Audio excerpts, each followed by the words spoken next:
Okay, so blessed morning sa ating lahat. We are happy and blessed na muli na yung mga una-una yung mga bata kasama natin na magsamba sa Panginoon.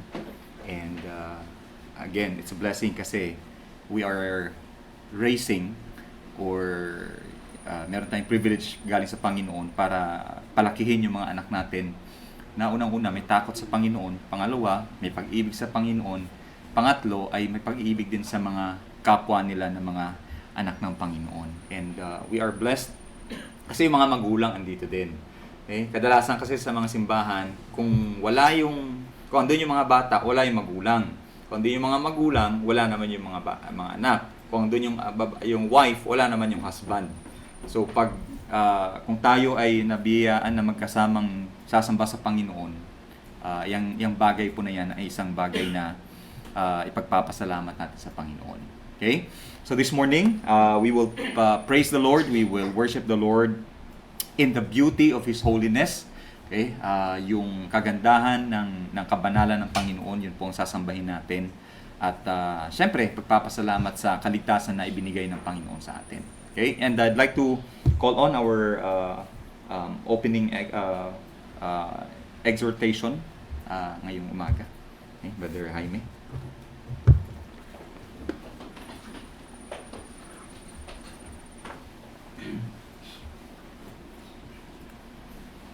Good morning po. To formally start our reading, please open your Bible to Ephesians chapter 1, verse 3 to 14. Ephesians chapter 1, verse 3.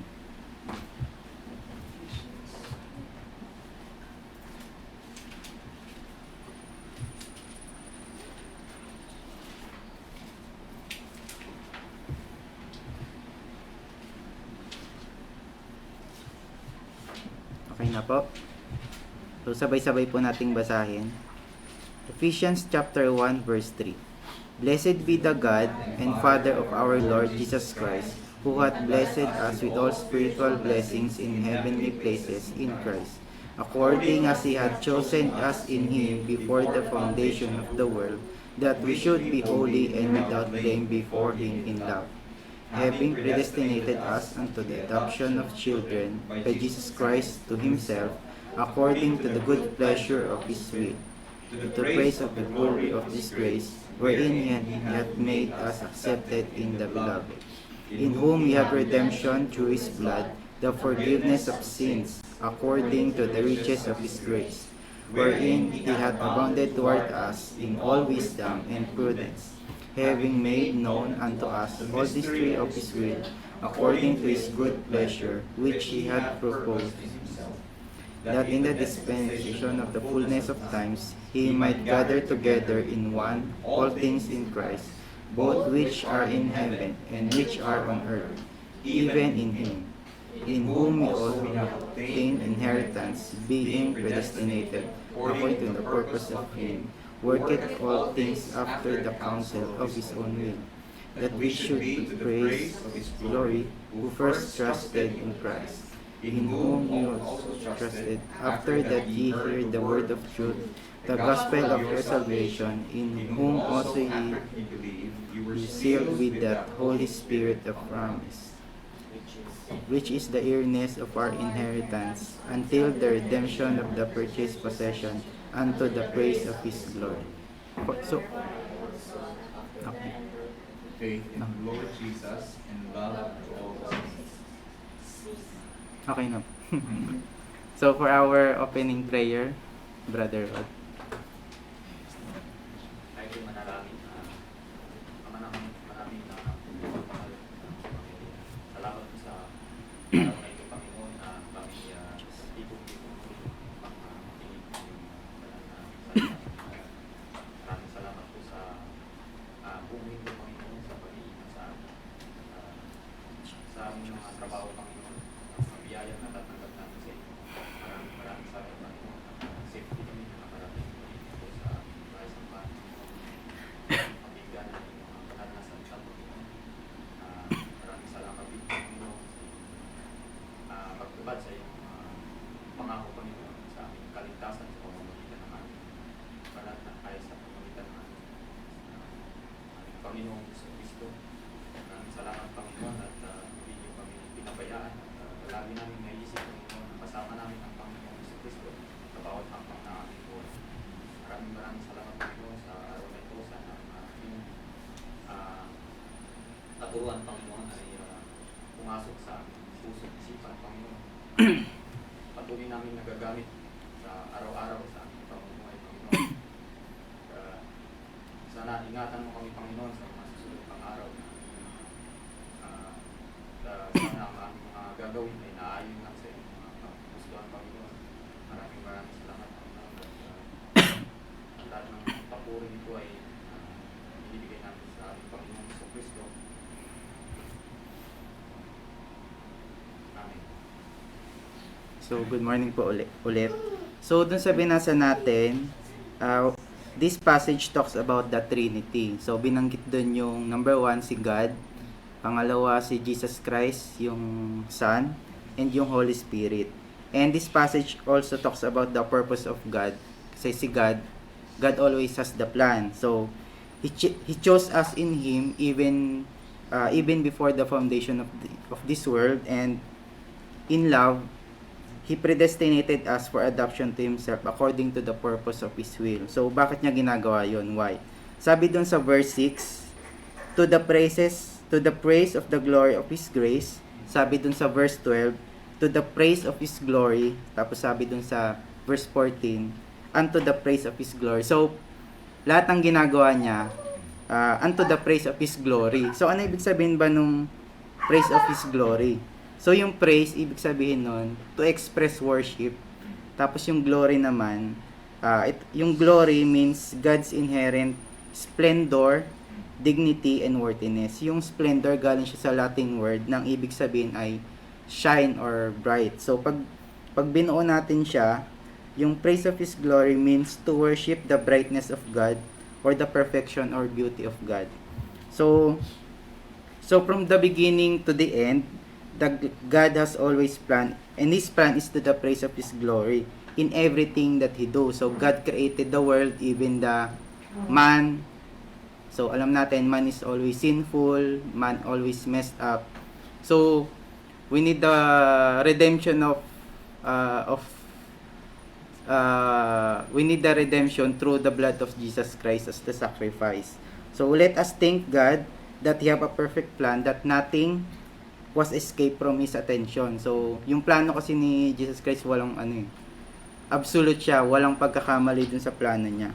And that God has chosen us even before the foundation of this world to be adopted. So, let us live according to the praise of God's glory.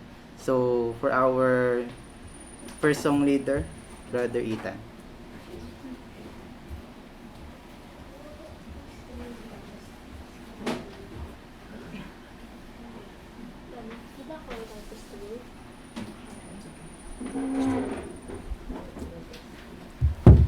Morning pa sa lahat.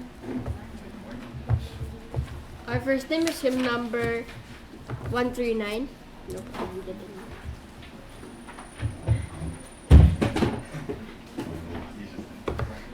there. One. Ha? Bakas na lang yung upan. 139, redeemed. Redeemed, how I love to proclaim it. Hymn number 139, right now I'll sing. Redeemed, how I love to proclaim it. Redeemed by the blood of the Lamb. Redeemed through His infinite mercy. His child and forever I am. Redeemed, redeemed. Redeemed by the blood of the Lamb. Redeemed, redeemed. His child and forever I am. Redeemed and so happy in Jesus. No language my rapture can tell. I know that the light of His presence with me shall continually dwell. Redeemed, redeemed, redeemed by the blood of the Lamb. Redeemed redeemed, redeemed, His child and forever I am. I think of my blessed Redeemer, I think of Him all the day long. I sing for I cannot be silent, His love is the theme of my song. Redeemed, redeemed, redeemed by the blood of the Lamb. Redeemed, redeemed, His child and forever I am. I know I shall see in His beauty the King in whose law I delight, who lovingly guards every footstep and gives me a song in the night. Redeemed, redeemed, redeemed by the blood of the Lamb. Redeemed, redeemed, His child and forever I am. Our next hymn is hymn number 391. Where could I go? 391.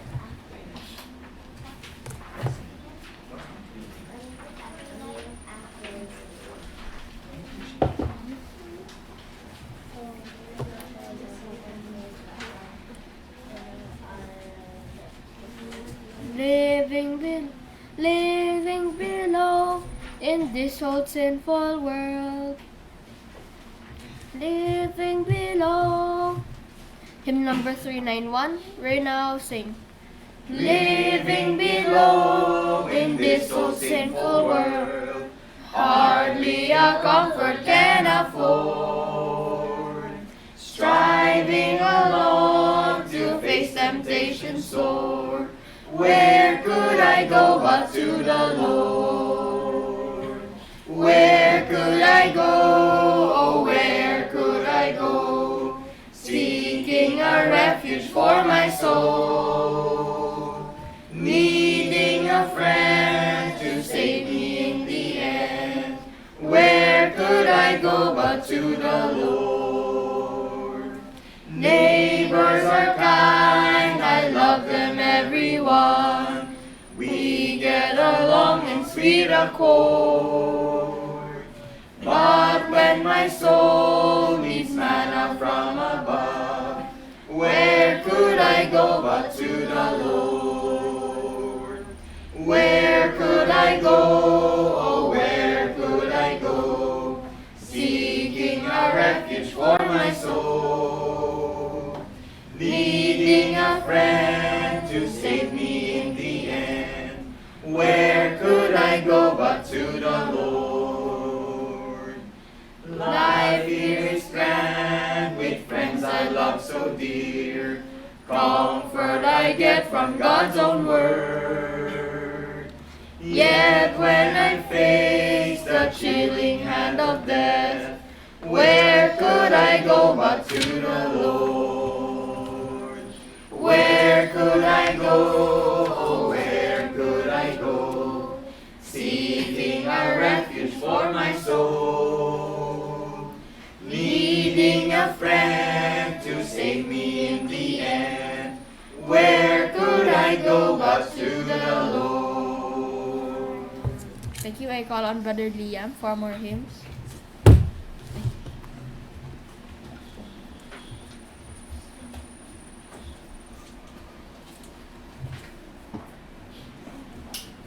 Morning sa lahat. Our next hymn is hymn number 90.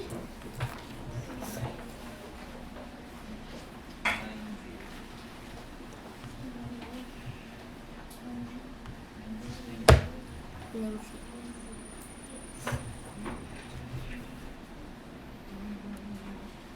That mommy, did we just sing this?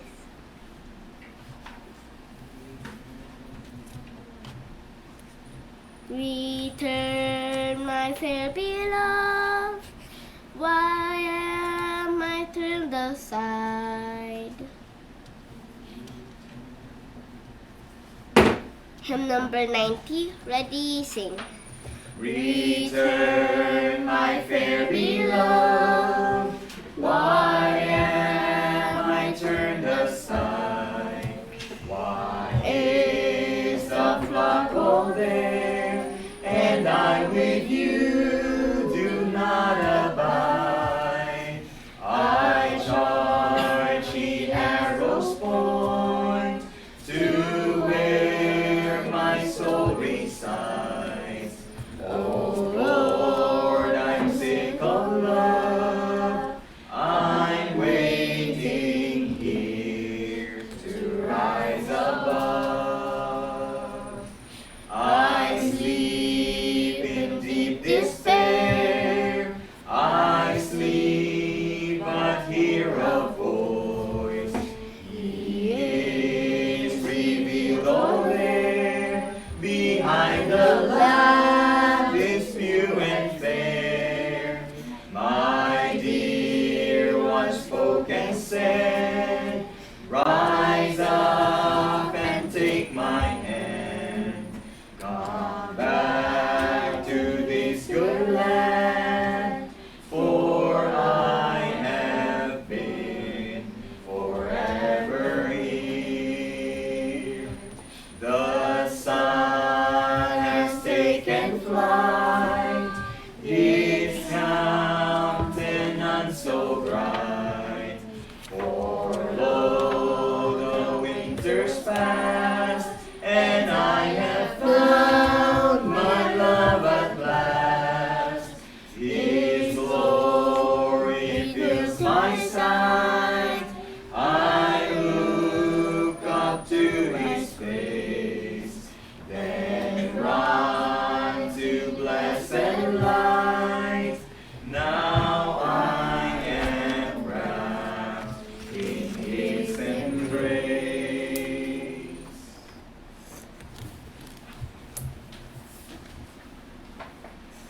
Our next hymn is hymn number 416.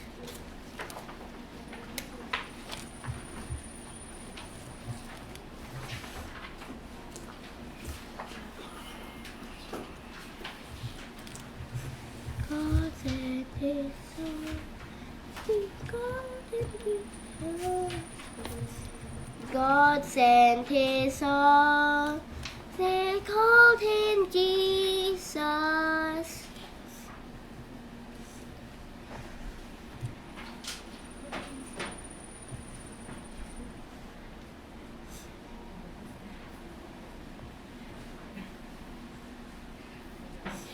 Hymn number 416. Ready, sing.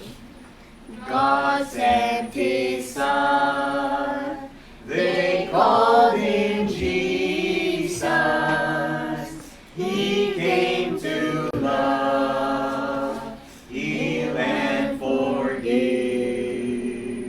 He lived and died to buy my pardon. An empty grave is there to prove my Savior lives. Because he lives, I can face tomorrow. Because he lives, all fear is gone. Because I know he holds the future, and life is worth the living just because he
his way to victory.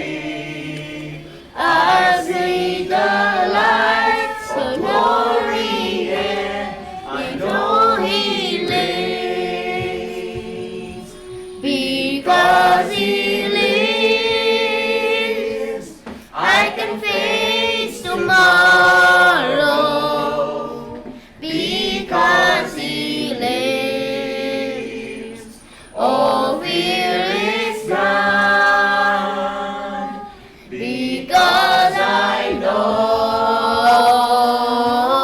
he holds the future, and life is worth the living just because he lives. Let's now call on Brother Ray for the scripture reading.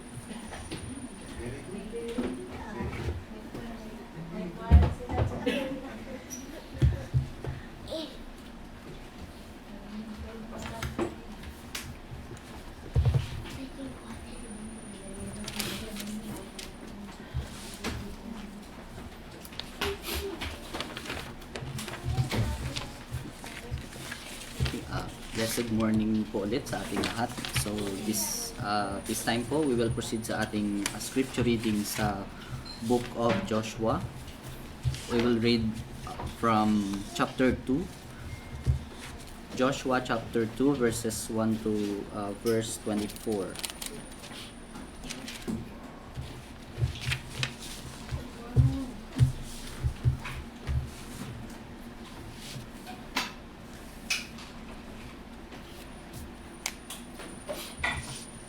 Okay, Joshua chapter 2, verse 1.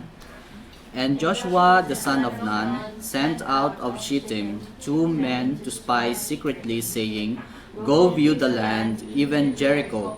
And they went and came into an harlot's house named Rahab, and lodged there.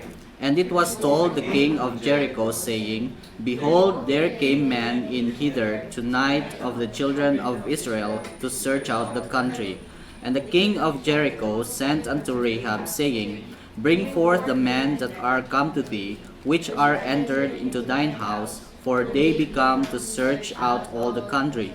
And the woman took the 2 men, and hid them, and said thus, There came men unto me, but I wist not whence they were. And it came to pass about the time of shutting of the gate, when it was dark, that the men went out. Whither the man went I would not. Pursue after them quickly, for ye shall overtake them. But she had brought them up to the roof of the house, and hid them with the stalks of flax, which she had laid in order upon the roof. And the men pursued after them the way to Jordan unto the fords, and as soon as they which pursued after them were gone out, they shut the gate. And before they were laid down, she came up unto them upon the roof, and she said unto the men, I know that the Lord hath given you the land, and that terror is fallen upon us, and that all the inhabitants of the land faint because of you. For we have heard how the Lord dried up the water of the Red Sea for you, when ye came out of Egypt, and what ye did unto the kings of the Amorites that were on the other side Jordan, Sihon and Og, whom ye utterly destroyed. And as soon as we had heard these things, our hearts did melt, neither did there remain any more courage in any man because of you.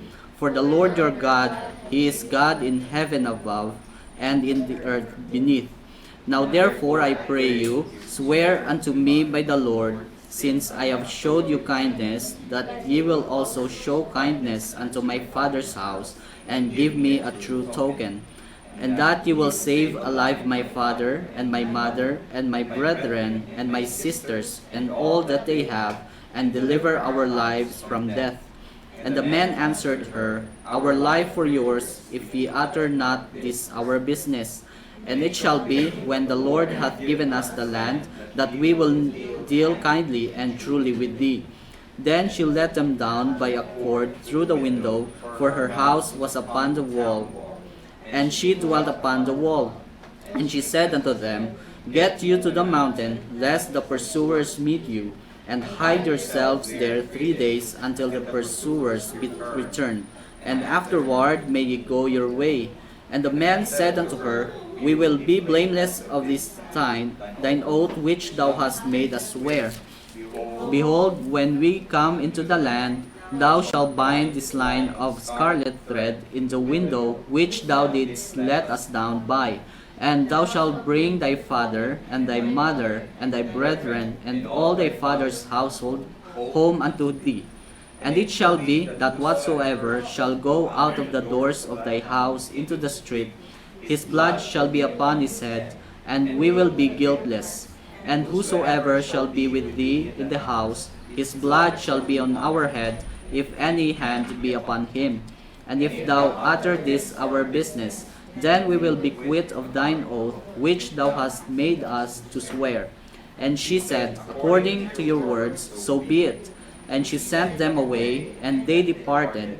And she bound the scarlet line in the window.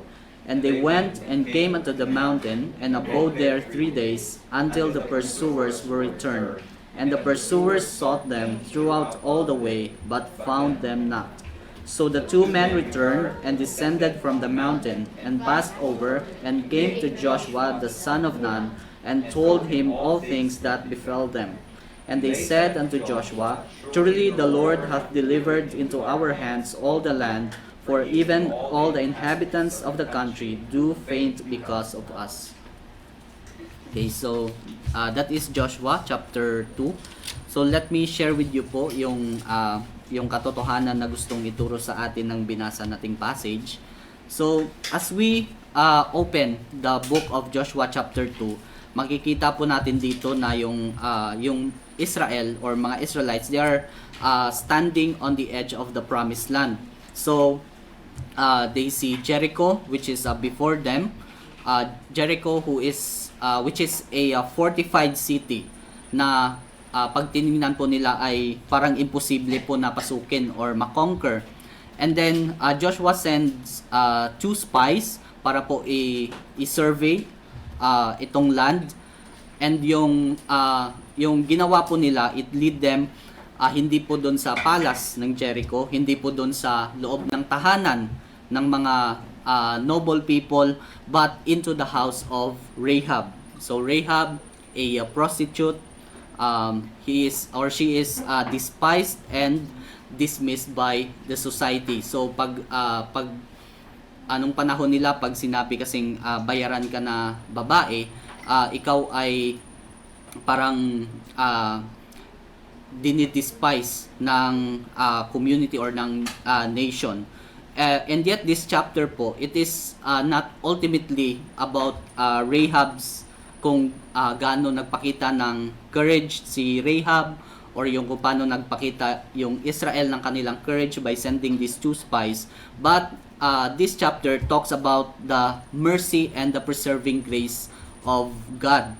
In fact po, si Rahab, he would later became part of the lineage of Jesus Christ. Mababasa po natin yan sa Matthew chapter 1 verse 5, no, nung sinomarize po ni Matthew itong generation ni Jesus Christ.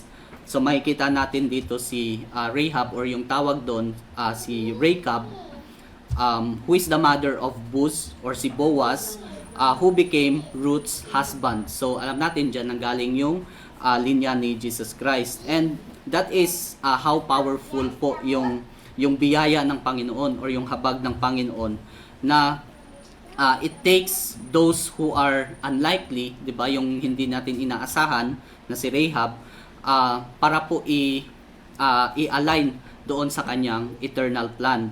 And so this passage teaches us na una po, itong mga spies, they hide in the home of Rahab. So by human standard po, pag tao yung titingin dito, makikita nila na parang itong si Rahab, she will be the last person or pinaka-least person na gagamitin ng Panginoon, pero ginamit po siya ng Panginoon anyway. Sa 1 Corinthians po chapter 1, 27 to 29, mababasa natin dyan na God hath chosen the foolish things of the world to confound the wise, sabi diyan that no flesh should glory in His presence.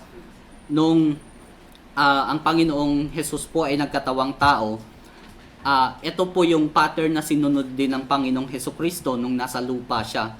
So, Jesus Christ sat down at the tables of tax collectors. May mga tax collectors. Winelcome niya yung mga sinners. He called fishermen, hindi yung mga scholars, to be His disciples. So, it shows that God delights in using yung mga tao po na parang pag tiningnan ng mundo ay hindi karapat-dapat para gawing karapat-dapat sa kanyang para sa kanyang purpose, para sa kanyang gawain. And sa atin po, many of us know, minsan iniisip din siguro natin na itong mga kamalian natin sa past, our mistakes, it does not only affect our families, yung mga maling desisyon po natin, yung mga broken relationships po natin, itong mga financial failures po natin. Ito yung mga regrets natin na gusto sana nating burahin sa nakaraan natin. Minsan iniisip natin na dahil sa nakaraan natin, because of our past bilang magulang, bilang mga kapatid sa tahanan, because of our past, yung mga anak natin, yung tahanan natin, yung future po natin ay naapektuhan. Nag-suffer sila dahil sa past natin. But here we see Rahab, she shows us na yung biyaya po ng Panginoon, it can break into any family story. Ano man yung nakaraan ng pamilya na yan, ano man yung nakaraan natin, ano man yung mga backgrounds natin in the past, kayang-kaya siyang i-bypass or i-break into ng Panginoon, ng plano ng Panginoon. Nung niligtas po ng Panginoon si Rahab, hindi niya lang po niligtas yung si Rahab alone, but He rescued her household, yung buong tahanan po ni Rahab. So it shows na yung biyaya ng Panginoon is not only limited po sa isang tao, kasi kung tutuusin, si Rahab lang naman talaga siguro yung kailangan ng Panginoon doon, kasi sa linya ni Rahab magmumula yung ating tagapagligtas. But God rescued or saved her whole household po, yung buong tahanan ni Rahab. And that is the greatness of the grace of God. It can cover everyone that you love, not just you. So, tingnan po natin itong halimbawa itong isang family tree, 'di ba? Sa isang family tree natin or kahit itong church as a tree, minsan may mga branches na makikita natin hindi siya ganoon katatag. May mga branches na sira, may mga branches na hindi na talaga namumunga, patay na. But in the human eyes, etong mga branches na ito, it looks hopeless, parang wala ng pag-asa.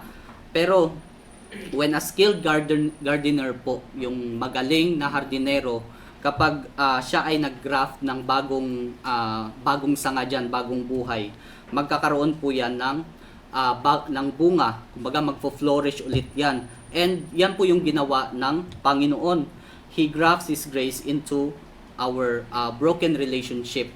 Yung bilang tayo bilang mga sanga, bilang mga members ng family, bilang sanga dito sa family tree na to, yung grace ng Panginoon, yun yung nag-bond ulit sa atin or nag-reconnect nung biyaya ng Panginoon. And in the same way also, God's grace can bring restoration and new beginnings kahit po sa pamilya natin ngayon. And of course, sa atin din bilang mga members ng Church of Christ, bilang mga followers ng Panginoon regardless of our past. And gusto ko lang din po i-share itong sinabi ni Rahab dito. Sabi niya, or yung confession ni Rahab sa verse 11 po. Sabi niya, "The Lord your God, He is God in heaven above and in earth beneath." So this is a very powerful confession po. Galing pa mismo sa isang Canaanite woman.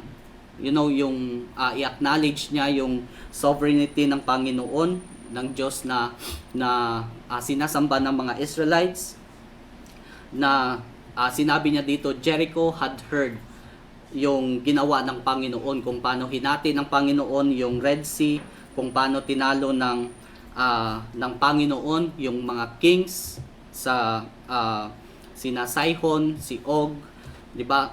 Yung naidulot doon sa kanila, it melted their heart in fear. So nagkaroon po sila ng takot sa ganung story ng Panginoon. So this will points us forward po sa book of Philippians din, no, chapter 2 verse 10 to 11. Sabi dito that at the name of Jesus every knee should bow and every tongue confess that Jesus Christ is Lord. So isang araw po lahat ng mga nations, they will confess that Jesus Christ is the Lord. So this will remind us na bilang mga mananampalataya po ng Panginoon, like if we are facing our walls of Jericho sa buhay natin, 'di ba? Yung mga problema na tingin natin very immovable, yung masyadong matatag. Yung confession po ni Rahab ay nagpapakita sa atin that God reigns as the true Lord of heaven and earth, sabi ni Rahab. And ibig sabihin, no power or no walls, no nations, no boundaries can stand against him. Parang yung reputation po ng isang king, pag sinabi ng isang king na pag itong isang king na to ay kilala, 'di ba? Marami siyang natatalo. Yung takot po na naidudulot niya sa ibang mga karatig na bansa niya ay kumakalat na even before the battle begins. So yung Panginoon ay ganun yung naging epekto niya dito sa Jericho. Hindi pa man nagsisimula yung battle, the Lord has already established the fear in their hearts dahil sa kanyang mga works, sa kanyang mga ginawa.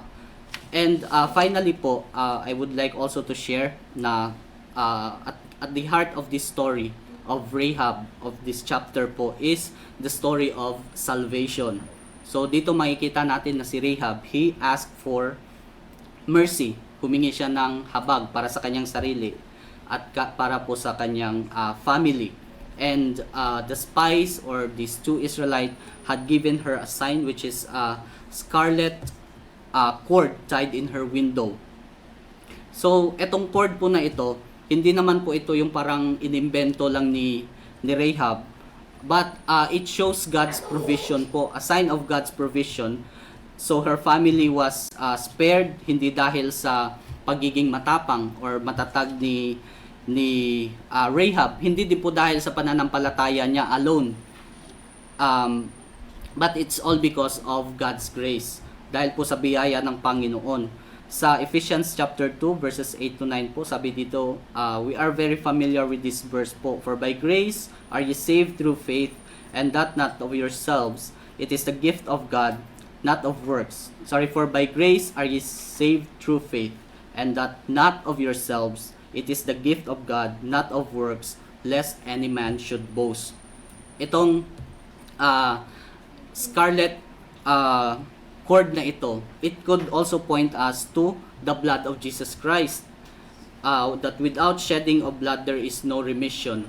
'Di ba? Pag walang dadanak na dugo, walang kaligtasan, walang remission of sins. Just as Rahab's house was marked and judgment passed over, so we are marked by the blood of Jesus Christ who saves us by grace. Dahil po sa dugo ng Panginoon, kaya tayo naligtas. Ibig sabihin, yung salvation natin, it does not depend on how tightly we are holding on to God, 'di ba? Kasi alam natin na most of the time ay napipigtas yung ating paghawak sa Panginoon. But it depends on how completely He has covered us by His grace. So ganun po ka-sufficient yung grace ng Panginoon. Remember yung Passover night, yung mga Israelites, they were not spared because they believed strongly enough. Kasi alam natin yung paniniwala po ng mga Israel during that time, hindi siya ganun katatag din. But they were spared because they have the blood that was on their doorpost. So yun yung binigay ng Panginoon. Likewise, itong family ni Rahab, they were spared because of the scarlet cord of God's provision po. Ito yung nagsilbing ito yung nagpo-point sa atin sa ginawa ng Panginoong Hesus. Kasi niligtas tayo dahil sa dugo ng Panginoong Hesus. Dahil sa mark ng dugo ng Panginoong Hesus sa buhay natin, na kapag tiningnan tayo ng Panginoon ay makikita niya yung dugo ng kanyang anak na naglinis sa atin, sa ating mga kasalanan. And in closing po, later on we would learn parang spoiler lang, no, na later on we would learn na Rahab's house, nung nasira po itong Jericho, itong walls of Jericho, yung house of Rahab, they stood still. Kumbaga nanatili siyang nakatayo.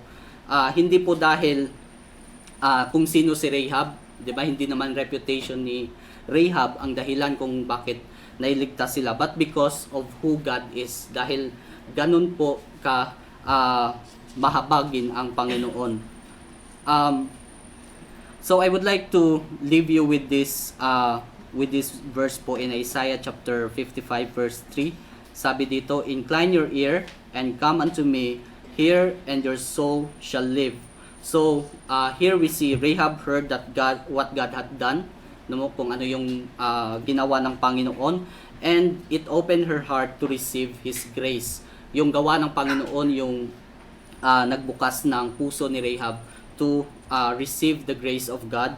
So this is also a reminder to us na as the word of God is preached today po, sa pakikinig natin ng salita ng Panginoon, let us also incline our ears, let us prepare our hearts, for the God who saved Rahab by grace is also the God that is speaking to us today, and His word brings life. So that's all I would like to share po sa binasa nating passage. Let's call on Brother Liam.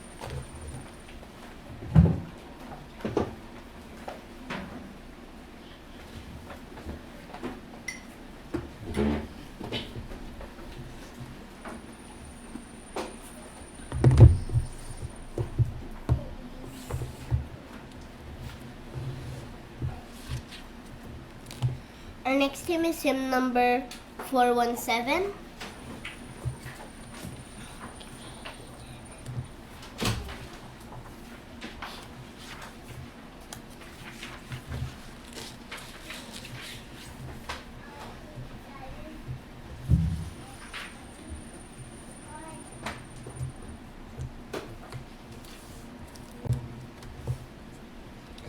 Rock of Ages, cleft for me.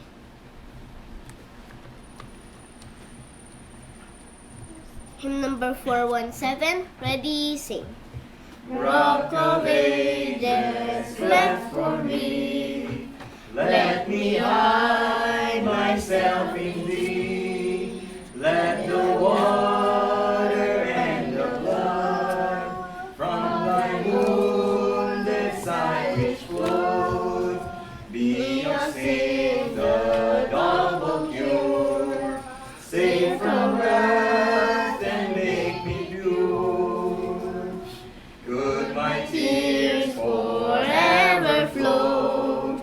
Could my zeal no longer know? Because sin could not atone. Thou must save, and thou alone. In my hand all price I bring. Simply to thy cross I cling. While I draw this fleeting breath, when my eyes shall close in death, when I rise to worlds unknown, and behold thee on thy throne, Rock of Ages, cleft for me, let me hide myself in thee. Let's now call on Elder Dan for the message this morning.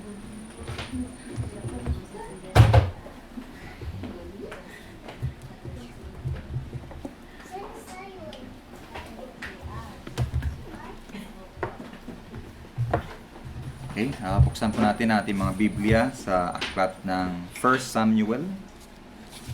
Okay. 1 Samuel chapter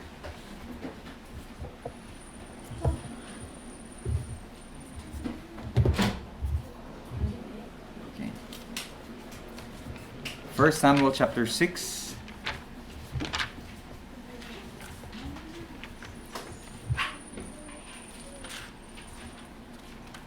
Halos tatlong message tayo per Sunday, no?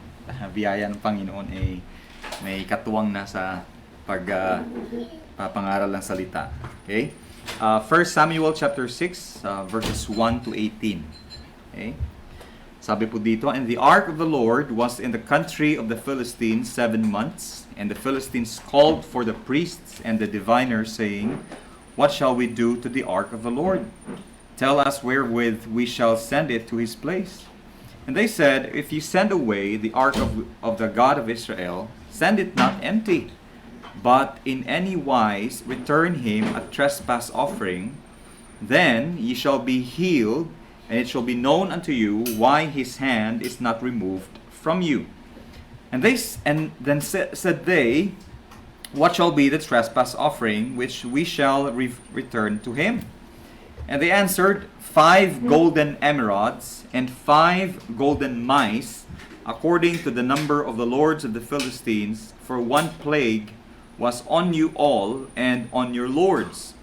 Wherefore ye shall make images of your emerods and images of your mice that mar the land. And ye shall give glory unto the God of Israel, peradventure he will lighten his hand from off you, and from off your gods, and from off your land. Wherefore then do ye harden your hearts, as the Egyptians and the Pharaoh hardened their hearts? When he had wrought wonderfully among them, did they not let the people go? And they departed. Now therefore make a new cart, and take to milk kine, on which there hath come no yoke, and tie the kine to the cart, and bring their calves home from them. And take the ark of the Lord, and lay it upon the cart, and put the jewels of gold, which ye return him for a trespass offering, in a coffer by the side thereof, and send it away, that it may go. And see, if it goeth up by the way of his own, by the way of his own coast to Beth Shemesh, then he hath done us this great evil. But if not, then we shall know that it is not his hand that smote us, it was chance that happened to us. And the man did so, and took 2 milk kine, and tied them to the cart, and shut up the calves at home. And they laid the ark of the Lord upon the cart, and the coffer with the mice of gold, and the images of their emerods. And the kine took the straight way to the way of Beth Shemesh, and went along the highway, lowing as they went, and turned not aside to the right hand or to the left hand. And the Lord of the Philistines went after them unto the border of Beth Shemesh. And they of Beth Shemesh were reaping their wheat harvest in the valley, and they lifted up their eyes and saw the ark, and rejoiced to see it. And the cart came into the field of Joshua the Beth Shemite, and stood there, where there was a great stone, and they clave the wood of the cart, and offered the kine a burnt offering unto the Lord. And the Levites took down the ark of the Lord, and the coffer that was with it, wherein the jewels of gold were, and put them on the great stone. And the men of Beth Shemesh offered burnt offerings and sacrifices the same day unto the Lord. And when the 5 lords of the Philistines had seen it, they returned to Ekron and the same day. And these are the golden emerods which the Philistines returned for a trespass offering unto the Lord. For Ashdod 1, for Gaza 1, for Askelon 1, for Gath 1, for Ekron 1. And the golden mice, according to the number of all the cities of the Philistines belonging to the 5 lords, both of fenced cities and of country villages, even unto the great stone of Abel, whereon they set down the ark of the Lord, which stone remaineth unto this day in the field of Joshua the Bethshemite. Let us pray. Amang banal at Diyos na makapangyarihan at pinanggagalingan ng lahat ng karunungan at liwanag ng salita, Panginoon, panalangin namin na ang inyong salita, Panginoon, ang siyang mangusap sa aming mga puso't isipan upang maipakita nito, Panginoon, ang mga karumihan ng aming mga puso at nang kami, Panginoon, ay manumbalik sa inyo at mamuhay ng may kabanalan. Gamitin niyo, Panginoon, yung salita ngayong umaga sa pangalan ni Jesus. Amen. Okay. So, ang mensahe po natin ngayong umaga ay may pamagat po na appeasing the holy wrath of God. Okay? Appeasing the holy wrath of God. Now, pag sinabi po natin to appease, okay? To appease, ibig sabihin po niyan ay meron pong isang offense o meron pong isang kasalanan na nangyari o nagawa. At ang nagawa natin ng kasalanan o ang na-offend natin ay nagkaroon po ng galit o puot at kailangan pong papayapain o pahupain ang galit ng taong nagagalit. Now, sa binasa po natin o sa pag-aaralan po natin ngayong umaga, ang pahuhupain po at ang kailangan pong papayapain ay hindi po galit ng isang taong makasalanan, kundi ang puot ng Diyos na banal. Okay? Ang puot ng Diyos na walang kasalanan, okay? Puno ng kabanalan, at ang Diyos na nagawan ng napakalaking kasalanan. Now, in Psalm chapter 7 verse 11, okay? Psalm 7 verse 11, ang sabi po dyan, God judgeth the righteous. Okay? Hinahatulan ng Panginoon o ang Panginoon ay sa kanyang paghukom ay hinahatulan ang matutuwid. At ang Diyos ay galit sa mga masasama araw-araw. You know, God is angry with the wicked every day. Now, if God is angry at the wicked every day, kung ang Diyos po natin ay galit sa mga makasalanan araw-araw, ang tanong po dyan is, let's say, hindi po tayo aware at hindi po bumaba ang Panginoong Jesucristo para mamatay sa ating mga kasalanan at para akuin ang ating mga kasalanan. Sa tingin po natin, paano po kaya natin pahuhupain? Ano po kaya yung kayang gawin ng isang taong makasalanan para papayapain at para pahupain ang puot ng isang Diyos na banal? Kasi mismong siya nagagawa ng paraan para pahupain yung puot ng Diyos na banal ay tao din na punong-puno ng kasalanan. And since God demands or God requires a perfect sacrifice, if we remove the perfect sacrifice, ano kaya ang kayang gawin ng tao para po at least mabawasan o masabi natin, since ang dinidemand ng Panginoon ay completely mabayaran yung kasalanan, ano kaya ang pwedeng gawin ng tao para pahupain ang galit at puot ng Panginoon? Yun po ang titingnan natin ngayong umaga. Now, I'll just go through the summary of the story dahil nga hindi na matiis na mga Philistines yung emerods o yung tinatawag na hemorrhoids o yung mga tumor sa kanilang katawan hanggang sa kanilang mga private parts, at hindi na nila matiis yung pagdagsa po ng mga daga sa kanilang tahanan. And so after 7 months ay nag-decide po sila kasi kung saan dadalhin yung Ark of the Covenant of God, andun din po yung plague, andun din po yung parusa ng Panginoon na hanggang so wala ng bayan na gustong umako sa kaban na tipan ng Panginoon. And so after 7 months, sabi ng mga Philistines, kinonsulta po nila yung mga pari nila during that time. Naalala nyo, meron din silang Diyos, mga Diyos-Diyosan, meron din silang templo, like yung temple ni Dagon, si Ashtaroth, at si Baalim. Okay? Kinonsulta po nila yung mga pari at mga diviners. Okay? Pag sinabing diviners, ito yung pinapaniwalaan nila na merong access sa spirit realm o may mga kakayanan para kausapin yung kanilang mga Diyos-Diyosan. And that's what they did. They consulted. And sabi niya, what shall we do to the ark of the Lord? Kaya anong gagawin natin sa kaban na tipan ng Panginoon? Sabi niya, tell us wherewith we shall send it to his place. Paano namin isosoli itong kaban ng Panginoon? And so the priest and the diviner, sabi nila, wag niyong isoli na wala kayong ibabalik o wala kayong ibibigay. Okay? You have to return it with something. Do not return it empty. Okay? And so in verses 3 to 5, in verse 3, sabi niya, they said, if we send away the ark of God of Israel, send it not empty, but in any wise return him a trespass offering.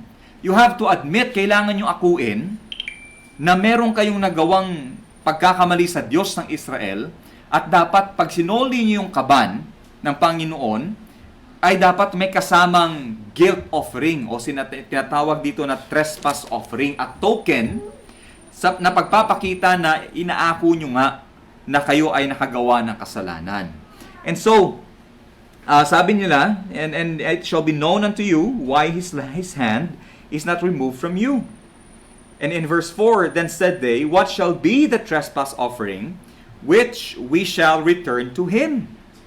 Okay? Anong ibabalik namin? Anong ibibigay natin na alay sa Diyos ng Israel? And they answered, well, 5 golden emerods, okay? And the 5 golden mice, according to the number of the lords of the Philistines, for one plague was on you all and on your lords. Okay? So, hindi ko lang imagine sino kaya nag-volunteer na siya maging model ng hemorrhoid. Siguro naman, kahit yung artist na huhulmad doon sa hemorrhoid, alam niya kung itsura kasi siya mismo ay meron din noon. Walang ni isa na walang emerods during that time. Lahat sila meron.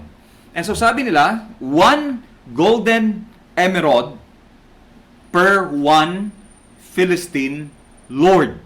Okay? Lord ng Ekron, Lord ng Askelon, ano pa ba yun? Lord of, Askelon, Gath, Gaza, Ekron, and Ashdod. Okay? One golden hemorrhoid to represent each lord and each city. Sabi niya, and add to that, syempre, yung 5 golden mice. Okay? 5 golden mice. At kung napapansin natin, minsan tayong mga tao parang ganito din, na instead na isoli na lang natin yung kaban ng tipan ng Panginoon, we would rather do something na we find it hard to return to the Lord or to repent of our sins, na magbalik loob sa Panginoon. We find it hard to return to the Lord once we sin, believing that we must bring something of our own. Sa tingin natin, hindi sapat yung humingi ka lang ng tawad, at talikuran mo yung kasalanan mo, parang sa tingin mo, kailangan mo may gawin. Kailangan mo may gawin. Kaya minsan, pag itinuturo yung katotohanan patungkol sa pagpapatawad ng Panginoon, lalo yung mga nasanay na meron silang gagawin talaga, na alay o anuman, ang hirap sa kanila na paniwalaan na kayang magpatawad ng Panginoon, na ang basihan lamang ay yung ginawa ng kanyang anak na si Jesucristo. Hindi nila matanggap yon. Parang bang, it's too good to be true. Na para bang kailangan akong may gawin. I have to do something. Otherwise, yung repentance ko sa kasalanan at yung pagtalikod ko sa kasalanan ay parang hindi siya sapat. Ganun lang kadali. Okay? But then the Lord shows us here that kind of mentality is the mentality or the attitude of the unbeliever. Okay? That is an attitude of an unbeliever. And instead of forsaking their sin, or instead of forsaking our sin, we try to silver line. Ano ba yung ibig sabihin ng silver line? Di ba yung sobrang dilim, tapos may clouds, tapos minsan, na napakadilim ng rain clouds, Tapos nakikita niyo yung araw ay sumisikat pa rin sa likod niyan na nagka-create siya ng silver line dun sa clouds. Nasasabihin natin na after ng ulan ay meron pa din namang liwanag. Now we try to silver line it, and in this case, what the Philistines did was they created gold out of the punishment of God for them. Okay, sa case naman natin, para bang we try to gold plate, binabalutan natin ng ginto yung mga ng pangyayari sa buhay natin, at iisipin natin na parang siguro hindi naman ito connected sa Diyos. Siguro hindi naman ito galing sa Panginoon. Kasi kung mapapansin nyo, itong mga Philistines, they were still in doubt. Okay, hindi pa rin sila ganun kasigurado after 7 months of suffering, kung yung pagdurusa ba nila ay galing sa Panginoon. Ang gusto nilang i-prove is that it is only by chance. Nasabi nila, ay, coincidence lang ito. Okay? Wala naman talagang kinalaman ang kamay ng Diyos dito. And they try to make something good out of their suffering. They try to glorify it. Yan yung ibig sabihin ng to overlay it with gold. You try to come up with something good out of the suffering para lang ma-deny mo na itong pangyayari pala ay kamay pala talaga ng Panginoon. Kasi kapag inamin mo na may nagagawa kang kasalanan, tapos inamin mo din na ito ang kailangan ay galing sa Panginoon, then ang konsekwensya niyan is you have to turn away from that sin and turn back to God. Okay? So yun yung advice ng mga diviners and mga priests. Now, in verse 5, sabi nila, "Wherefore ye shall make images of your emerods and images of your mice that mar the land, and ye shall give glory unto the God of Israel, peradventure." Okay? Yung word na peradventure, ibig sabihin, baka sakali. Okay? Baka sakali na medyo gumaan yung kamay ng Diyos sa inyo, sa inyong mga Diyos, kahit yung pari, no? At yung mga diviners, hindi na sinabi na baka gumaan ang kamay ng Diyos sa atin at sa mga Diyos natin at sa bayan natin. Hindi. Sabi nila, from off you and from off your gods and from off your land. Okay? Mismo yung pari, nag-hands off na. Sabi niya, nako, okay? Gawin nyo na yan. Baka sakaling gumaan ang kamay ng Diyos sa inyo. Okay? And that's not a very assuring statement, no, para papayapain at para pahupain yung puot ng Diyos. Baka sakali. God surely, okay, knows na kung hahayaan lang ang tao na siya lang ang gumawa ng paraan, magbabaka sakali lang talaga ang tao. He will just do guesswork. Okay, manghuhula yan, ano kaya ang gagawin ko? Kaya tingnan niyo yung mga taong gagawa na lang ng bahay, nag-aalay pa ng itim na baboy ba 'yon? Itim na manok, Kasi nagbabaka sakali nga na baka ito yung magpo-protect sa kanilang property, sa kanilang bahay, sa kanilang buhay. Naalala ko doon sa Kalamba, may ganyan pa eh. Okay, imagine mo, parang idea pa yata ng engineer 'yon na mag-alay ng itim na manok para lang hindi magka-problema.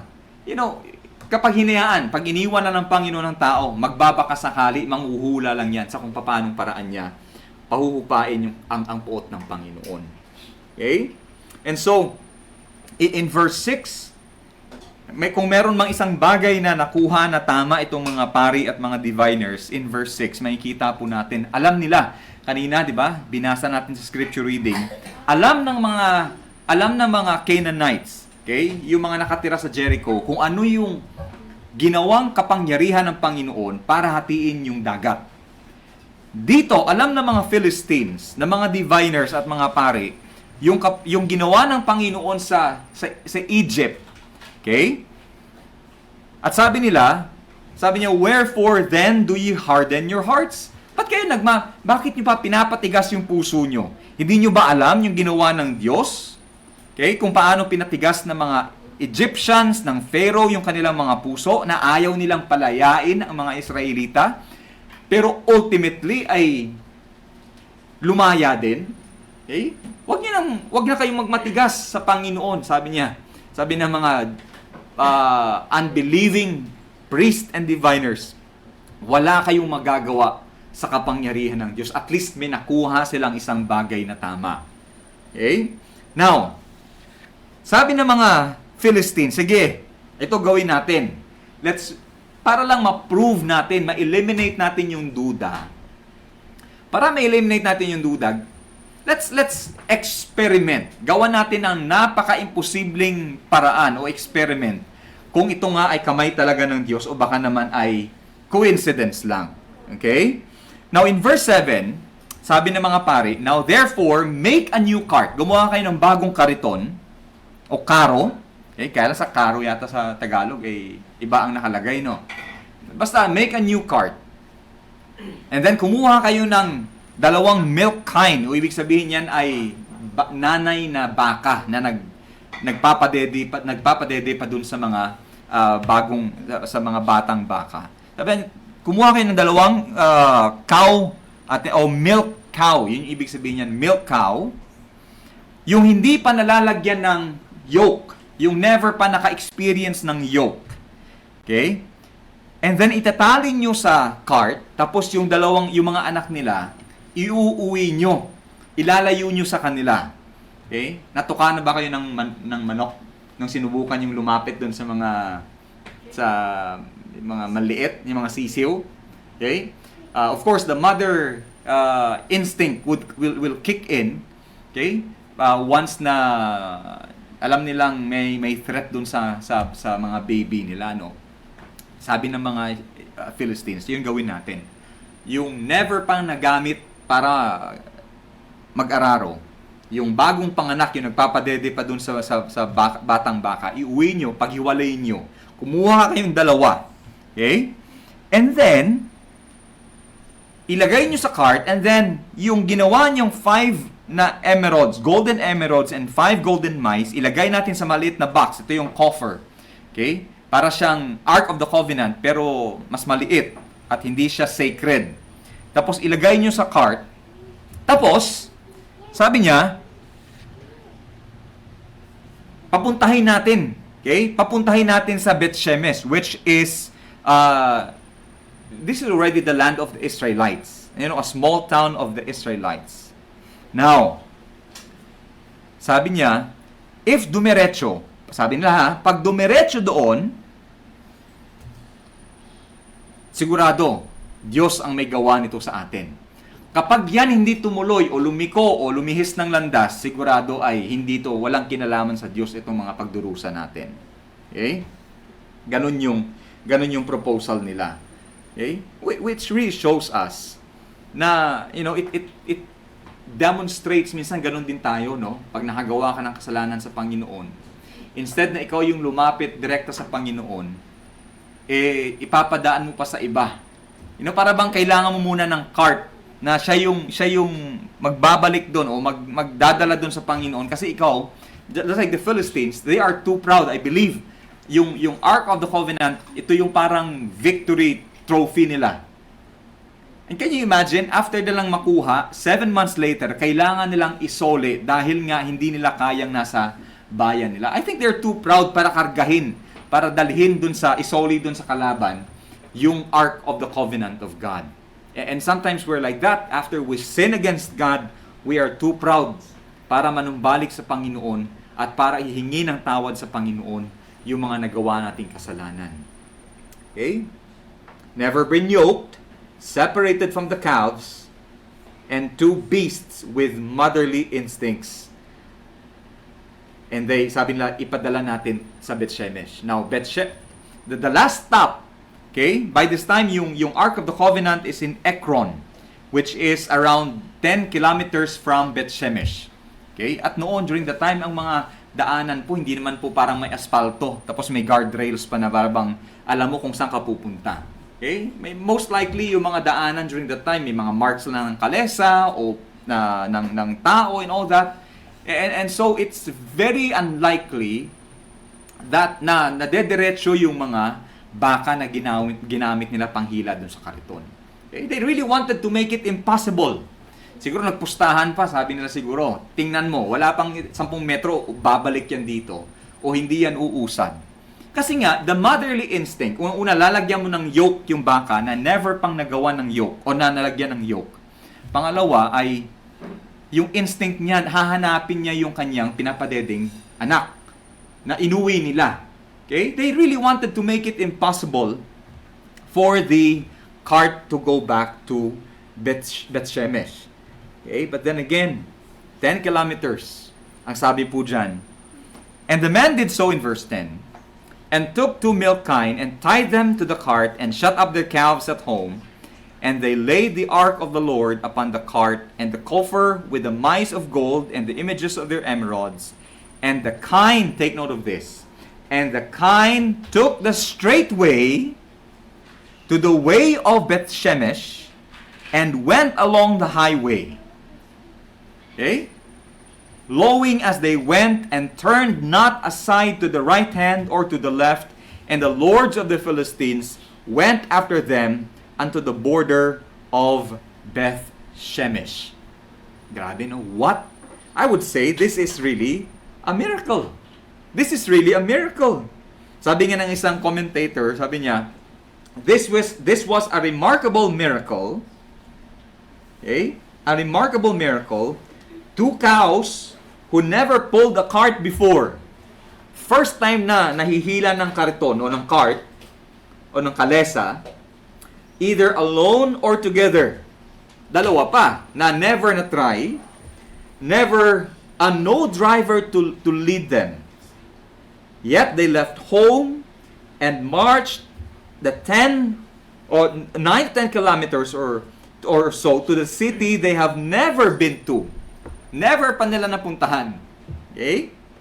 They left their own calves behind and went straight on a certain road with never a wrong turn, never a stop, never turning aside into the fields to feed themselves, never turning back to feed their own calves.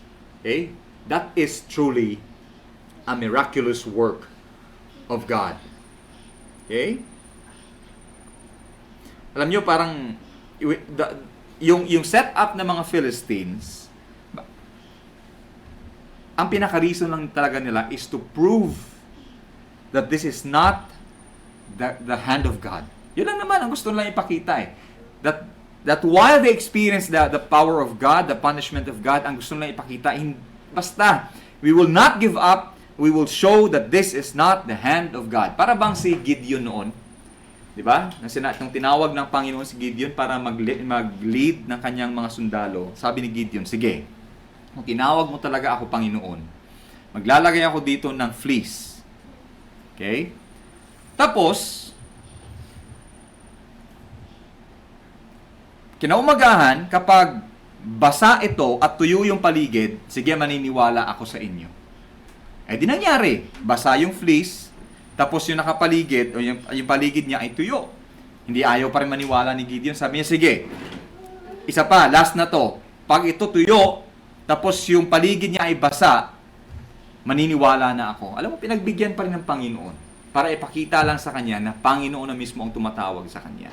But the Philistines, okay, the Philistines just wanted in their rebellion against God and their unbelief in God, they wanted to do that. Okay, parang mindset natin minsan, parang ganyan. You know, minsan we experience severe and unusual circumstances sa buhay natin. May mga alam natin, may mga normal na mga paghihirap. Pero may mga, alam mo, minsan may mga dinadanas tayo hindi natin halos ma-explain bakit ganito. You know, bakit ganyan? Napaka-negative, napakahirap. And we know that it happens because we have sinned against God. Alam natin kasi nagkasala tayo sa Panginoon. Unlike si Job, di ba? Si Job, wala naman siyang ginawa, pero hinayaan ng Panginoon na subukin yung pananampalataya ni Job. Pero minsan sa atin, alam natin, meron tayong nagawang kasalanan o namumuhay tayo sa kasalanan, tapos alam natin yung pagdurusa ay dala ng kasalanan, and yet, just like the Philistines, we try to make something good out of it. Nasabihin natin, ay baka naman nasakto lang. You know, baka naman nasakto lang. And then we try to, we attempt to disprove God's dealings in our lives. I-deny natin na ito ay may kinalaman sa Panginoon, o tayo ay dinidisiplina na ng Panginoon, o tayo ay tinatawag na ng Panginoon para talikuran yung kasalanan. And we try to connect it with other things. We try to connect it with other possible causes. Basta hindi sa Panginoon to, sa ibang bagay ito. And then alam nyo, kakaiwas natin, we end up in the hand of God. In Hebrews chapter 10 verse 30 to 31, ang sabi po dito, for we know Him, okay, Hebrews 10:30, for we know Him that said, vengeance belongeth unto me, I will recompense, saith the Lord. And again, the Lord shall judge His people. Okay? In a timely sense, sa buhay na ito, siyempre, ang ating mga kasalanan ay tinubos na ng Panginoong Kristo, pero sa buhay na ito, yung mga pagsuway natin sa Panginoon ay may mga konsekwensya po yan. At sabi ng Panginoon, hahatulan niya ang kanyang mga hinirang, ang kanyang mga anak. And in verse 31, it says, it is a fearful thing to fall into the hands of the living God. Okay? The Lord, after a long time of lovingly correcting us, rebuking us, and all that, and ayaw pa rin natin pakinggan at ayaw nating talikuran yung kasalanan. Sabi ng Biblia, nakakatakot na tayo ay bumagsak sa kamay ng buhay at makapangyarihang Panginoon. Kaya nga, habang ang pagtawag ng Panginoon sa atin ay malumanay pa, lovingly, tenderly, and God calls us, nak, iwasan mo ang kasalanan, huwag kang mamuhay sa kasalanan. Please listen. The Bible says, do not harden your hearts. Okay, huwag tayong magmatigas sa Panginoon kasi nakakatakot kapag ang Panginoon ay naging judge na sa ating mga kasalanan na ayaw po nating iwanan o talikuran. Now, in verses 10 to 13, makikita po natin na they really wanted to disprove the Lord in His involvement in their sufferings. So the ark of God is loaded on the cart and placed the coffer with the golden tokens beside it. Okay? Gamit nga yung dalawang milk cows. And I just want, before we move on, I just want to highlight or just want to give a quick highlight on the two cows. Okay? Which tells us about our service to the Lord. In verse halos naano yung puso ko dito nung binabasa ko. In verse 12, ang sabi po dyan, and the kine took the straight way to the way of Bethshemesh and went along the highway. Take note of this, sabi dyan, lowing as they went. Lowing as they went. Okay? Ang word na lowing po dyan, yung parang nagmumu. Yung alam niyo yung tunog ng baka. Okay? Kadalasan ang baka naglo-low o nagmumu po yan. Unang-una kapag nasa distress, okay? O kapag gutom, o kapag uhaw, o kapag merong pagbabago sa kapaligiran, katulad niyan magkakaroon ng lindol o magkakaroon ng papasok yung bagyo. Kadalasan yun sila yung mga nauunang nagre-react kasi nga sila yung na-expose sa labas. But most of the time, in my experience, yung baka hindi yan nag-iingay habang naglalakad. Okay? Hindi yan masyadong nag-iingay habang naglalakad. But you see, the two mother cows, for the 10 kilometers na nilakad nila from Ekron to Bethshemesh, they were lowing, which I believe is a sound of distress dahil alam nila, iniiwan nila yung kanilang mga anak. They left their young calves at home. And yet you would know that while they were crying and while they were lowing, they went straight ahead and they turned not aside to the right or to the left. These cows were in distress and yet they were fully devoted in obeying their Creator. Grabe, no? Okay? Na yung puso ng mga nanay na baka na ito nandun sa kanilang mga anak. And yet, because the Lord used them to bring the Ark of the Covenant back to Israelites, they were crying, They were in distress, and yet they did not allow that para talikuran yung devotion nila sa Panginoon. And you know, minsan tayo pag tinawag ng Panginoon, meron ka talagang, may mga times na alam mo, meron ka sanang dapat lingunin o dapat ka talagang unahin. Kaya lang sa pag-ibig mo sa Panginoon, ay kailangan mo unahin talaga yung paglilingkod mo sa Panginoon. Okay? And the lives, the two cows, no, they were not wasted. And I believe they served their role or their parts in their service to the Lord God Almighty. Okay? Now, ito po yung attempt ng mga Philistines to appease para pahupain yung puot ng Panginoon. Now, let me just give you examples of the attempts of men. Okay? Ano pa yung mga pamamaraan ng tao para pahupain yung puot at galit ng Panginoon? Let me give you a few. Okay? Una, the animal sacrifices. Okay? Kahit after na napako ang Panginoon sa krus, and still they would continue the animal sacrifices. Okay? These are man-made ways of atonement, and yet they are not approved by God. Ibig sabihin, ginagawa ng tao, pamamaraan ng tao, okay, pero hindi po siya inutos ng Panginoon. So, animal sacrifices after Christ, kasama po dyan yung mga self-inflicted suffering, yung nilatigo yung sarili, okay, para daw mabawasan yung kanilang kasalanan at pahupain ng Panginoon yung kanyang galit. Indulgences, yung pagbayad, di ba? May mga ganyan, nagbabayad para dun sa kasalanan ng mga nauna o pumanaw. Another is excessive fasting or asceticism to earn forgiveness. Yung paparusahan mo yung sarili mo, hindi ka kakain, hindi ka mag-electric fan, hindi ka magkukutsyon, hindi ka iinom ng tubig, hindi ka magtutoothbrush, hindi ka maliligo and all that dahil pinaparusahan mo nga. Hindi ka kain ng mga masasarap na pagkain, you will deprive yourself of all the pleasures of the world or material pleasures kasi sa paniniwala mo, ito yung magdadala ng paghupa ng puot ng Panginoon. Okay? Another example is by doing good works. People think that the Lord will deduct or will remove their sins o babawasan yung kasalanan dahil nga mas marami siyang nagagawang kabutihan. Another example is mga religious rituals. Okay? Ano pa yung mga ibang rituals na ginagawa? Pagpipinitensya. Okay? Or, they would look for other substitutes other than Christ.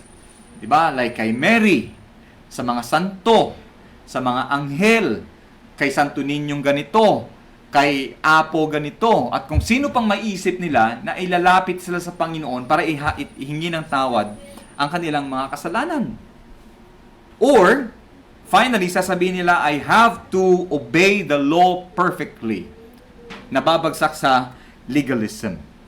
Alam niyo po, again, lahat ng ito ay walang kabuluhan, walang pakinabang, at hindi tatanggapin ng Panginoon. Okay? Wala. Kung yung ginagawa ng Kristiyano o mga ginagawa ng mga nagki-claim to be Christians na mga ganitong mga bagay ay hindi tatanggapin ng Panginoon. Lalo pa itong ginawa ng mga Philistines na nag-alay ng gintong, pangit ng word, no? Gintong almoranas at gintong daga sa Panginoon. The Lord would never receive that or accept that. And so let me show you, gusto ko pong ipakita sa atin na ang Panginoong Jesucristo lamang ang paraan. Okay? Ang Panginoong Jesucristo lamang ang paraan para ang puot ng Ama ay mapahupa, okay, ng buong buo. That I'll quote directly from Holy Scriptures. Okay? Isaiah chapter 53 verse 4 to 6. Isaiah 53 verse 4 to 6. Ang sabi po dyan, surely, this is Christ, surely He hath borne our griefs and carried our sorrows. Yet we esteem Him stricken, smitten of God, and afflicted. But He was wounded for our transgressions. He was bruised for our iniquities. The chastisement of our peace was upon him, and with his stripes we are healed. All we like sheep have gone astray. We have turned everyone to his own way, and the Lord, who is the Father, hath laid on him, who is the Son, the iniquity of us all. Ang lahat ng kasalanan ng kanyang hinirang ay kanyang ipinataw sa kanyang anak na Jesu Kristo. Romans chapter 3 verse 23. Romans 3:23 to 25. For all have sinned and come short of the glory of God, being justified freely by His grace. Tayo ay pinawalang sala gamit ng kanyang, sa pamamagitan ng kanyang biyaya, through the redemption. Sino ang ang kumatawan sa biyaya ng Panginoon? Ito po yung Panginoong Jesucristo, yung kanyang pagtubos sa ating mga kasalanan. In verse 25, whom God hath set forth to be a propitiation through faith in His blood, to declare His righteousness for the remission of sins that are passed through the forbearance of God. Okay, pinatawad ang mga kasalanan kahit ng mga nakalipas o nakaraan dahil sa pagtubos o pagbayad ng Panginoong Kristo gamit ang kanyang dugo sa krus ng Kalbaryo. Okay? Wala nang ibang paraan. It is the Father who is the judge. Siya mismo ang nagtakda. Okay? Na ang kanyang anak na ang Panginoong Kristo lamang ang makakapagtubos sa ating mga kasalanan. Wala nang iba. Okay? If the judge himself is the one who sets it, then wala ka nang pwedeng idagdag at hindi mo pwedeng baguhin yan. Okay? 1 Corinthians chapter 5 verse 21. 2 Corinthians 5:21. Okay? For He, that is the Father, hath made Him His Son. Ginawa niya yung kanyang anak na maging kasalanan para sa atin. Kahit hindi siya nagkasala, that we might be made the righteousness of God in Him. Grabe, no? Imagine mo yung anak mo, ipapadala mo, perpektong anak mo, hindi nagkasala, para mamatay sa mga makasalanan. Para lang ang galit mo mismo ang humupa. At alam mo na pag ang anak mo mismo ang namatay para sa kanilang mga kasalanan, at yung anak mo mismo ang magbabayad sa kanilang mga kasalanan, ay huhupa talaga ang iyong puot. Bakit? Unang-una, perpekto ang pag-alay ng Panginoong Kristo ng kanyang buhay. Pangalawa, sapat ang pagbayad ng Panginoong Kristo para sa ating mga kasalanan. Walang dagdag, walang kulang, walang pagbawas po doon. Sapat yung kabayaran na ibinigay ng Panginoon. In Hebrews chapter 9 verse 12. Hebrews 9:12. Okay, sabi diyan, neither by the blood of goats and calves. Okay, hindi sa pamamagitan ng dugo ng mga kambing at ng baka, and without shedding of blood. Okay? Kung walang pagdanak o pagbuhos ng dugo, pag-alay ng dugo ng Panginoong Kristo, walang kapatawaran. Okay? Wala talaga. Ibig sabihin, yung mga alay na ginawa sa lumang tipan sa Old Testament, lahat po 'yun ay nagpo-point lang naman. Okay? Nakaturo doon sa isang buong pagbayad na gagawin ng Panginoong Kristo. Okay? Hindi sa pamamagitan ng dugo ng baka, ng kambing, ng tupa. It is by the blood of the Lord Jesus Christ that we are forgiven. That is in Hebrews chapter 9 verse 12, Hebrews 9:22, and almost all things are by the law purged with blood, and without the shedding of blood is no remission. Okay? There is no remission. Hebrews 10:10. Hebrews chapter 10 verse 10. By the which will we are sanctified through the offering of the body of Jesus Christ once for all. Ang ganda ng line na yan, once for all. Hindi na mauulit pa. Okay? Hindi pwedeng, katulad niya, nangutang ako kay Tita Merly, no? O nangutang ako sa inyo, tapos binayaran ko ng buong buo. Tapos, bigla akong babalikan ng inutangan ko at sasabihin sa akin na, oy, kulang pa. Samantalang meron na kaming pinirmahan na kung ang utang ko ay 1,000, 1,000 din yung binayad ko, o kung meron mang interest, which is tama lang din naman, nabayaran na. In the same way, if Christ, or since Christ paid for our sins once for all, and since Christ sanctified us from our sins once for all, and since Christ appeased the wrath of the living God once for all, hindi na mauulit pa. Ibig sabihin yan, buong buo yung pagbayad, sapat yung pagbayad, at hindi na maniningil pa ang dakilang hukom. Kaya nga, pagdating sa langit, wala na yung titimbangin yung mabuting gawa at yung masasamang gawa. Walang ganon. Ang paghatol po sa atin, nangyari na po yan, 2,000 taon ang nakalipas sa krus ng Kalbaryo. Doon po ang bayaran na nangyari. Okay? Doon po nangyari ang bayaran. Now, because of that, again, ang point ko dito is ang Panginoong Kristo lamang, ang siyang may kakayanan, ang siyang sapat para pahupain ang puot ng banal at dakilang Diyos. Okay?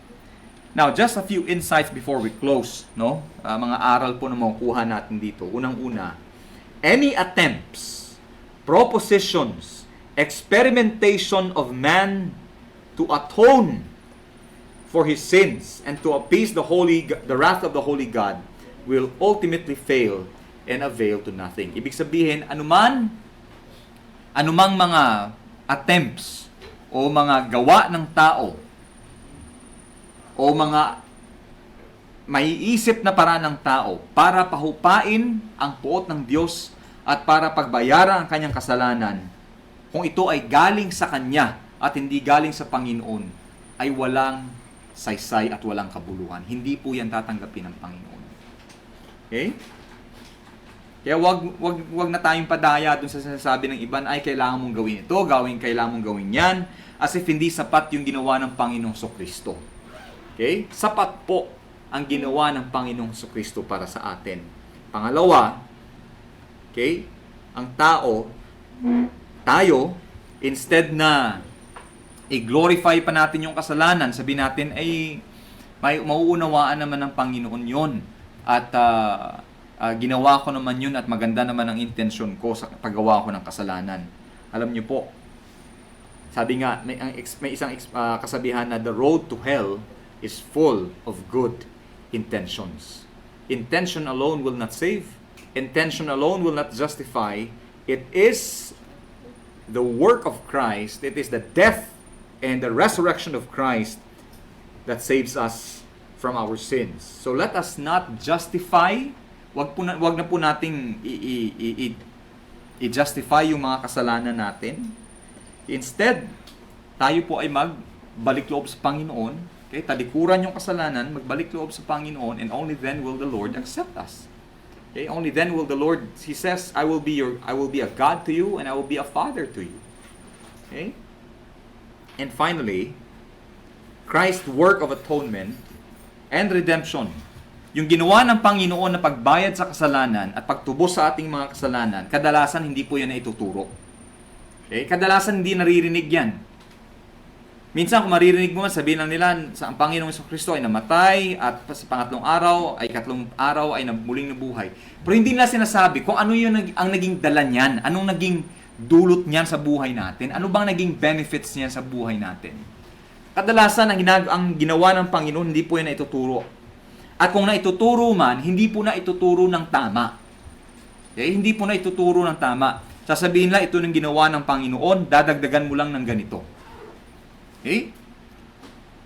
At kung naituturo man ng tama, hindi siya na-appreciate ng mga tinubos ng Panginoon. Bakit? Kasi nga, number one, deep inside, nandun pa rin sa isip natin na kung hindi lang, na kaya natin maging mabuting tao, kaya tayo tinanggap ng Panginoon. Okay? O hindi siya na-appreciate dahil nga, hindi naman talaga tayo naniniwala doon sa ginawa ng Panginoon. Okay? Alam niyo ang pinakakalaban ng pag-appreciate sa ginawa ng Panginoon sa kanyang pag-alay ng kanyang buhay, ang pinakakalaban niyan yung self-righteousness natin. As long as iniisip mo that you are good enough, as long as iniisip mo na natatanggapin naman ng Panginoon kasi may ginawa kang kabutihan and all that, you will never appreciate the righteousness of Christ. You will never appreciate the sacrifices of the Lord Jesus Christ. And since kadalasan hindi na-appreciate yung ginawa ng Panginoon, syempre, ang magiging bunga niyan, hindi siya nabibigyan ng sapat na papuri at pasasalamat. Because how would you thank for something na hindi mo naman na-appreciate? Diba? And how would you glorify Christ kung hindi mo naman nakikita yung ginawa niya para sa pagtubo sa ating mga kasalanan? If you want to glorify Christ, if you want to praise Christ and to honor Christ in your life, know His sacrifices. Know His perfect obedience. And if you want to know His works, yung ginawa ng Panginoon para tayo itubusin, read the Holy Scriptures. Sabi ng Panginoon sa Kristo, the Holy Scriptures, they are they that testify of me. Sinulat yan. Hindi para maging motivated ka, hindi para ma-inspire ka, hindi para ma-encourage ka. Hindi yun yung purpose, ang pinaka-priority ng Scripture. Ang pinaka-priority ng Scripture is to show us Christ and His work of redemption para sa ating mga buhay. Christ is the center of the Scripture. It is His story. It is His life. It is His power unto salvation to all that believe. Okay? So again, balikan po natin yung tanong kanina, ano kayang gawin ng tao para pahupain, para papayapain ang puot ng dakila at banal na Diyos? Walang kayang gawin ng tao. Hindi siya makukuha sa pagbabakasakali, hindi siya makukuha sa patsamba. Okay? Alam ng Diyos, sa habag at sa awa ng Panginoon, alam niya kung ano ang kailangan para pahupain yung kanyang puot. At kaya niya ipinadala ang kanyang anak na si Jesucristo para tanggapin yung puot ng Ama para pagbayaran ng ating mga kasalanan upang tayo ay iligtas at mabuhay sa pangwalang hanggan. Okay? Tayo po'y manalangin. Panginoong Diyos, salamat at sa inyong awa at habag, Panginoon, kayo mismo ang gumawa ng paraan upang kami ay makatanggap ng kapatawaran, upang kami mismo, Panginoon, ay mailigtas sa puot na darating. Salamat, Panginoon, dahil ang inyong anak na si Jesucristo ay hindi nagdalawang isip na pumarito sa mundong ito at pagbayaran ng aming mga kasalanan, Panginoon. Patawad, Panginoon, sa mga oras na hindi namin nabigyan ng kaukulang atensyon, honor, at papuri, Panginoon, ang aming tagapagligtas. Ito yung mga oras, Panginoon, na kami ay nagtitiwala sa aming kakayanan, sa aming sariling katuwiran, na alam namin ay hindi nyo tatanggapin, Panginoon. Kaya salamat sa aming kaligtasan. Salamat, Panginoon, dahil kami ay kasama sa inyong mga hinirang at kasama sa mga tinubos ng inyong anak na si Jesucristo at kasama sa mga muling binuhay ng banal na Espiritu. Pagpalain niyo, Panginoon, itong aking mga kapatid kay Kristo. Nawa ang inyong mensahe, Panginoon, ay manatili sa aming mga puso't isipan at maibahagi din namin, Panginoon, sa ibang nagbabakas sakali, sa ibang nanghuhula, Panginoon, at maibahagi namin ang magandang balita na ginawa ng aming tagapagligtas na si Jesucristo. Kaya sa kanyang pangalan, ito ang aming panalangin. Amen. Tayo po'y tumayo at awitin ang ating pangwakas na awitin. The Lord bless you and keep you. The Lord lift His countenance upon you and give you peace. And give you peace. The Lord make His face to shine upon you and be gracious unto you. Be gracious. The Lord be gracious, gracious unto you. Amen. Amen. Amen. Amen.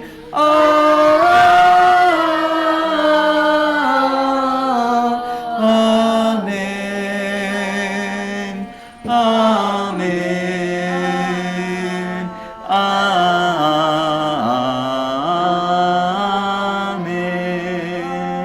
Amen. May the Lord bless you. Short announcement lang po. Maupo muna ang lahat. First of all, yung after po nito, ako, Pastor June, sit down. Ako, si Pastor June, si Pastor Manny,